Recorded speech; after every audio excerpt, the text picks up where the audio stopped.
it would impact you, but when we started dreaming and planning for this and watching it become a reality, we never knew the road that God was going to take each of us down as we prepared for this. And I'll tell you, when God's got something big to share with whoever it is, there's spiritual warfare that happens, and it's real. And we have watched it firsthand with our families. But watching that, it was also a beautiful reminder that God does prevail and that he always will prevail. And seeing this through just miraculous healing that enabled our speakers to be here and with loved ones, watching Dana move heaven and earth to get Kaylee here for us, and just the internal things that are going on with our family and our children. Every one of our speakers had big battles to fight to make this happen this weekend, either personally with their families or whatever, and God overcame each one of those. And I wish that you could just see and hear everyone's stories, but just with us who have been on this team, it's just been incredible. Even if we never got to this point today, it was worth it for that journey. So I thank you. I thank you for being here. It's at this point for us, it's just been a celebration because we made it. We made it here today. So there's a little story that goes, one Sunday morning, there was a little 7-year-old boy who was out in the lobby, and he was staring very intently at this plaque. It was listed with names of men and women, and it had little flags attached to each one. And he stood there just looking at it, and the pastor saw him. So he walked over to him, and he just stood there and said, "Good morning, Alex." And Alex said, "Good morning, Pastor." He said, "What's this?" And he said, "Well, it's a memorial to all the men and women that have died in service." And they both stood there intently looking at it. And very soberly, little Alex looked up at the pastor, and he said, "In the 9 o'clock or the 10:30?" So I promise I'll do my best that you don't walk out of here going, "Well, we made it through Mary Lou's. Let's see if we can make it through Tecia's." I hope that's not going to be how it was. And I hate to follow Mary Lou because she's so precious and so funny, but you're getting a great sense of how God can work through many, many personalities. So I hope that you won't be saying that when you leave here today, but God's bigger than me, so we're good. This whole weekend was around defining moments. Each person here has events and moments that have happened to you, and you can, when we talk about defining moments, I know for me personally, there seems to be kind of a line in our timeline of my life where I can say this event happened before this event, or this happened before or after this event. Are you following me? If you had something in your life that was so just personal, so life-changing, that everything else seems to filter, oh, did that happen before that or after that? Are you relating to that? And there's many, many things that each of us go through. It could be divorce. It could be a death. It could be a loss of a job. It could be a loss of an innocence. It could be a diagnosis. It could be a physical location. I mean, there are many, many things on the negative side that we could fill that with. But there also could be many, many things on the positive side that can define our life. It could be a birth. It could be a celebration of sobriety. It could be a 5-year cancer-free diagnosis. It could be many things. The debt's paid off. You know, the list just goes on and on. But every person in this room has something in your life that you have kind of placed in this line of things happened either before this or after this.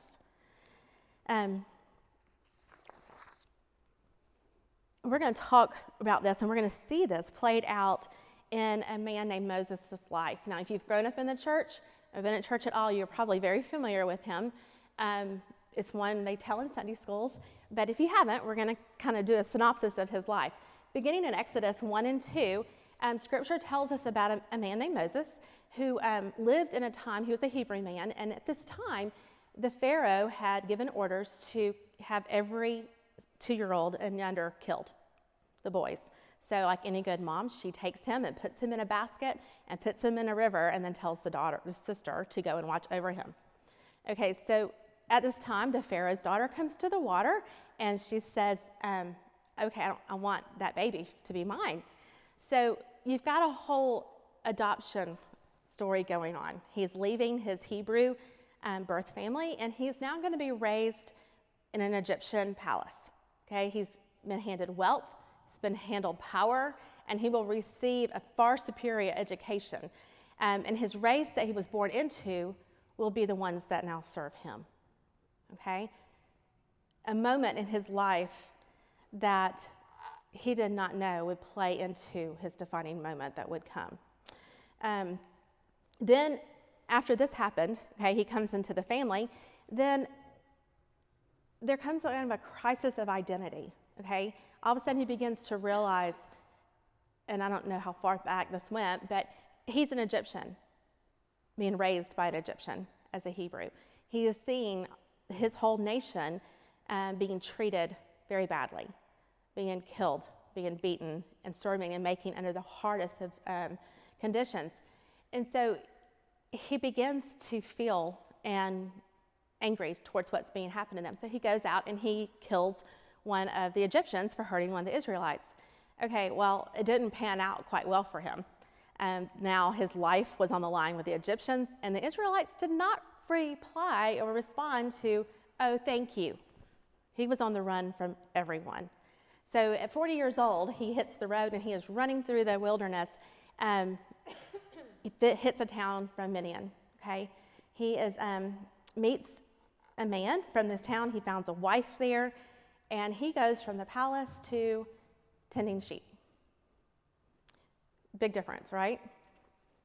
Well, the man, his father-in-law, allows him this job to go and take care of the sheep, and he is on Mount Horeb, okay? At this point, what Moses does not know is everything that he is going to need to fulfill this job are characteristics that God is building in him. He is leading. He is taking care of wandering sheep. He is humbling him. He is instead building him up in a whole different way that Moses did not even understand. Many things that God was preparing in Moses' life that had, in order for God to use him, all of this had to come in place. So at the age of 80, okay, 40 years of being gone from Egypt, Moses is on the mountain and he is taking care of the sheep, and there's a burning bush, okay, that's not being consumed, and that Moses encounters. And this would be the first of many times that Moses would encounter God face to face. What's really amazing about this story is that God talks to Moses, and he kind of lines out exactly what he wants Moses to do. How many of us have had, God, please, just tell me exactly what you want me to do? And does he give you the step-by-step directions? You know, like put your hand in this pocket and stand this way. And he doesn't tell us that, but he did for Moses. And Moses' response was, yeah, thanks, I'm good. I don't really speak that well. There's somebody else who can do this. And that was his response to God. And I kept thinking about that. At first I was like, what were you thinking? How do you stand in front of God, who is all his mighty, and my goodness, the bush is burning, right? And he still says, thanks, I'm good. Don't we do that every day? And I was so convicted about my life, about how many times that God places himself, whether it's on someone else, like Mary Lou said earlier, someone else, just anything that defines our morning. The bird that comes when, hummingbirds, that just really represents somebody in your family that you love so much that appears at the right time. There's so many things that God calls us to see his presence in our life that we get distracted and we turn away. And we don't even know in that moment that we're saying, thanks, God, I got this.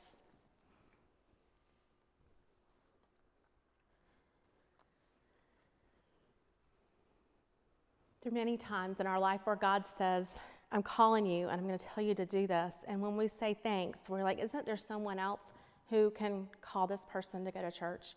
Isn't there someone else who can serve in that area that I'm really not gifted in? Isn't there someone else who can reach out to that woman who is sitting there and nobody's talking to? Isn't there someone else who can go to my annoying neighbor and invite them to the event this weekend? We're always wanting to hand that off. And God's like, I need you to do that, not just for them, but there's character qualities that I'm trying to build in you for something I'm going to call you to do. But how often do we see God's miracles? Do we hear his voice and we read his word and then ask, isn't there someone else? See, God is only asking for our obedience. We don't have to have the answers. We don't have to have the plan. Often we try to give him a step-by-step plan, don't we? But he's just saying, I just want your obedience. And when we give him our obedience to the calling, he in turn gives us his presence. You see, Moses would be the person that would deliver the Israelites from Pharaoh. Moses would be the one that God calls and used to part the Red Sea. He would be the one that pulled thousands and probably millions of people into freedom from the Israelites. There were over 600,000 men plus women and children. It was probably millions of people that walked through that Red Sea. But Moses' defining moment would not be the parting of the waters. It would not be the bush. His defining moment would be when he recognized that he had God's presence in his life. The bush was a moment. He did not recognize God in that moment until he asked who you are, and God said, I am. But it was when he realized that God's presence is here. God's presence is what's carrying me through here. God's presence is what's giving me the manna that I have every day. That would become his defining moment. It's the moment for us when we choose to acknowledge that everything that we've gone through, that it was God that brought us through it. It was God's gift to us, that his presence would be with us. You see, Moses' insecurities, his pain and his accomplishments, they would all fade as God's presence was revealed to him over and over. God allowed Moses to be in his presence in Mount Sinai, and this is the place where God would give him the 10 Commandments, okay? But this is a little history fact, is that Mount Sinai is believed by most Bible scholars to be Mount Horeb, where he tended sheep. So the place where God met him to begin with and then took him on this long journey would also be the place where God revealed his presence to him in a way that we even are impacted today. God has a plan. All of Moses' life would be about God's defining presence. Moses knew God at this point. God was already with him, and he was preparing to define Moses' life. Their relationship grew as Moses began to really see God in every moment. His desire for his presence became his lifeline. Do we desire more for God to fix our problems? Do we desire more to see him work in somebody else's life? Or do we desire him to be ever present in our days and in our moments? See, God honored Moses' desire, even to the day of his death, where Deuteronomy tells us that God buried Moses himself. Man, that's a sweet way to go out. A few years ago, my son had graduated high school, and that was a hard time for me, but he, for more reasons than just him graduating, he had a group of boys that we had a life group at our house for about 6 years. And they were at our house usually on Friday afternoon, and they stayed till we kicked them out Sunday night. They became like my own. I loved them dearly. And we bought new furniture after they all left because they just owned the home. But I grieved a lot knowing that not only was my son going to be gone, but the whole pack would be gone. So in the graduation, they came to me and they were like, look, we are all fixing to head in different directions. We're all going to college. We really would like to go take a trip together. I was like, okay. And they were like, yeah, but we don't have any money. Okay, I don't either. So we had a family friend, or actually one of our families, had a lake house on Lake Martin, and they let them use the house to go for a weekend. And I was like, that's great.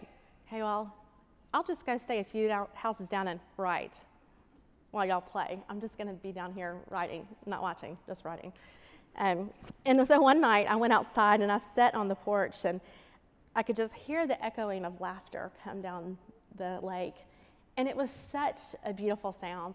And I just remember thinking, God, thank you for putting them around each other. Thank you for blessing them with the friendships that you have. And each of them really kept each other accountable. I never had to worry about the struggle of them straying because they were all so grounded and they were so willing to call each other out when somebody wasn't.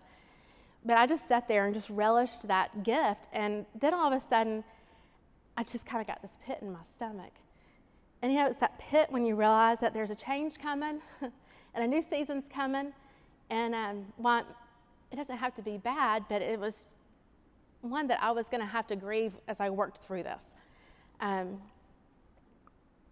The dynamics were about to change in my house. And, I've been through tragedy. This was no such tragedy. But I had been a mom since I was 25. And I had been home with my kids for 14 years. And I loved every minute of it. But now I felt just this pit in my stomach. And I just cried, and and this might sound very silly to you, because I know there's parents that are crying because they can't get their kid out of their house, so they can't get up off the couch. So I realized that. But while my son was getting ready to move physically, I realized there was not one thing in his life or my life that I desired tangibly from him. There was nothing he could give me that I wanted from him. But I was desperately going to miss his presence in my life. I was going to miss watching him on a day-to-day basis, knowing what was going on in his life. I was going to miss the fly-by conversations. And I knew that he was moving out from the protection and the care of us. And I think often that we do that with God. Matthew wasn't straying from us, but I think often we do. We stray from God. And he grieves when we desire something else. But I kind of got this in the moment as I was listening to them and just really starting to grieve that it was the presence I was going to miss. And it was just like God said, okay, now turn the mirror around. Turn the mirror around. Like, I get it. He desires our presence. He wants to give us his presence. And it's a two-way street. When we obey, he gives us his presence. And I thought, that's what you want. Everything else will fall in line after. Everything. But I was like, you take joy in listening to us laugh. You take joy in us being together and studying his word. And I thought, that's what he wants. He doesn't need anything that I have. Actually, he already owns it anyway. But he wants our presence, and he wants to give us his presence. We can let, and we can maybe even desire for our moments to define us. And we can often place our identity in the moments that have happened to us. But God is patiently waiting to allow his presence to define us. Do our stories point to God? Or do they point to our accomplishments, or our plans, or our failures, or our pain? What walks before us? I say our moments are going to come and go, but God's presence is and will always be. He can define us, and he can use everything that happens in our life for his glory. We need to come to a place where we understand that while we may not always seek God's presence, it's the very essence of his presence that we need. I don't know about you, but I do not want to be defined by my accomplishments.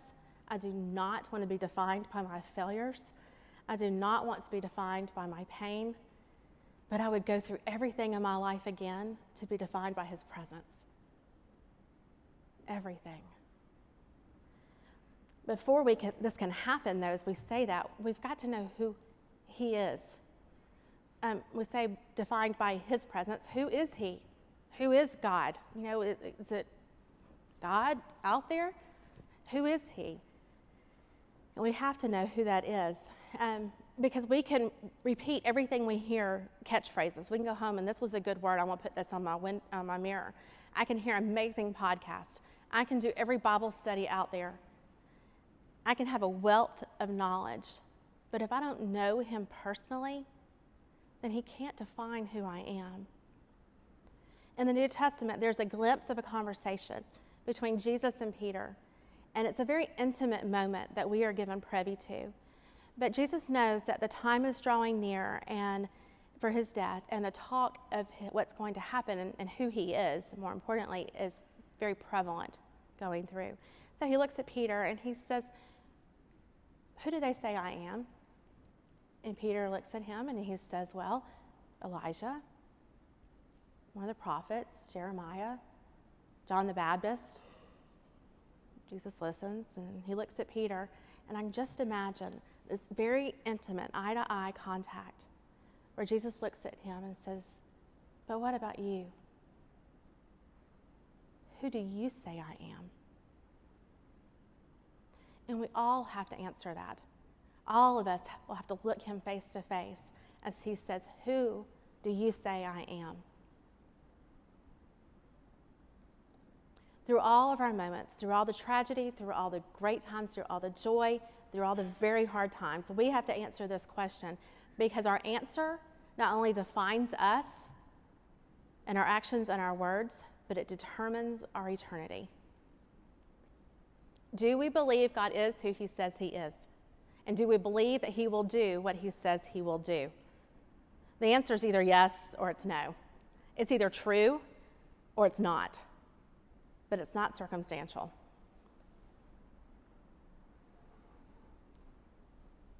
The greatest moment in our life is when our circumstances become clear by his presence. Is when your focus begins to shift off of what happened in the moment to his presence and what he did through it. Our focus will shift onto what he is doing now, and our focus will then see and begin to look for what he will do in the future. Have you ever been in a situation where you knew you were called to do something, and the courage that was going to take to do this was far beyond what you knew was possible and through your own strength? But you were able to recognize God's hand in it, that he was prompting you to do it. A moment when you knew for certain that God's presence was going to work through you in this. Well, I remember as a child watching my parents love on a man that we were all very close to. He had, coming home from work, had hit a child, and the child had died. The child ran out to him in front of him on a busy road, did not see him, and the child had died. And I vividly remember, and I don't know why, I was very young, I don't know why I was privy to this, but I'll never forget watching the pain on this man's face, watching a very loved, respected man, knowing that he would have to carry this the rest of his life. And my heart hurt for him. And it was something that was just kind of like edged into your heart that you just don't forget. And like I said, I don't know why I was privy to this, but it was definitely on my heart. It just hurt for him. Well, 20-something years later, I lose my father in a car accident. And at the hospital, I'm going back and forth between my sister and my mother's room, passing the man in the hospital who had hit them and had killed my dad and injured my whole family. And one day, I was walking and I just felt this tug, and it was a very illogical, not rational tug to go in and talk to him. And briefly, it was just one of these things of God. If it hadn't happened in that second, it was not going to happen. But I walked in there, and I think it was because God allowed me to see what I did 20 years ago and to see the pain on this face. I had a glimpse of what this man was going to have to live with the rest of his life. And so I walked in there and I said, I don't know what God's plan is, but I know that he has one. And while I don't like this, I don't agree with this, and I'm not okay with what all has happened, because our lives have completely changed, yours as well. But I want you to know that you're forgiven. And I want you to know that I trust God through all of this as well. And I pray that you will too. And then I walked out, knowing that every bit of strength that took was only God. Because none of that was for me. Matter of fact, if it had been any other moment, it would not have happened. But I know that that moment was defined by God's presence. Maybe it was for me. Maybe it was just for him. But maybe it was for both of us. Sorry. See, God is ever present in our lives, but it's up to us to choose to see it. We have to lean on it, we have to acknowledge it, and we have to go after it. What is that moment in your life that you have let define you? What walks before you in your thoughts and your actions? What do you see when you look in that mirror? What is the first thought that hits you in the morning when you wake up? What have you let define you in your life? There is great freedom to be found in letting the circumstances fall short of God's presence in it. I'm going to ask each of you in this moment just to bow your head and just to close your eyes. And right now, I want you to really think in your heart of hearts, what is your answer to who do you say I am? Do you say he was a prophet, a figure of John the Baptist, or Elijah, as others do? Do you say, oh, he was a good motivational speaker? He's got great catchphrases. He was a good moral man. Or do you know him personally as the Messiah, the Son of the living God? As Peter said when he intimately looked into the eyes of Jesus. Because don't be fooled. Every man and woman will be looking into the eyes of Jesus as he asks you, who do you say I am? Because the answer not only defines your today, it determines your eternity. If you didn't know the answer when you walked in here today, last night, or any other time, and you want to be defined by the presence in your life, the one and only Savior and the only living God, I ask you today to say this simple prayer in your heart. Lord, forgive me of my sins. I don't want to be defined by the things of this earth, but by your presence in my life. Lord, I ask you to come into my life and to be Lord of my life today and forever. Amen. If you prayed this prayer, then I invite you to tell someone. Get someone to pray with you, to mentor you. We'll have some ladies back here in the connection room after this. If you want someone just to stop and pray with you, you've got to find a place to plug in. It's too hard to do this alone in your life. You need someone to walk it with you. But we're here. We're about to sing a song called The Creed. Excuse me, The Creed. It's a song of declaration. It's a song of what we believe, a song of who we know that he is. And my prayer is, as we sing this song, that you will boldly be able to declare every word and every day.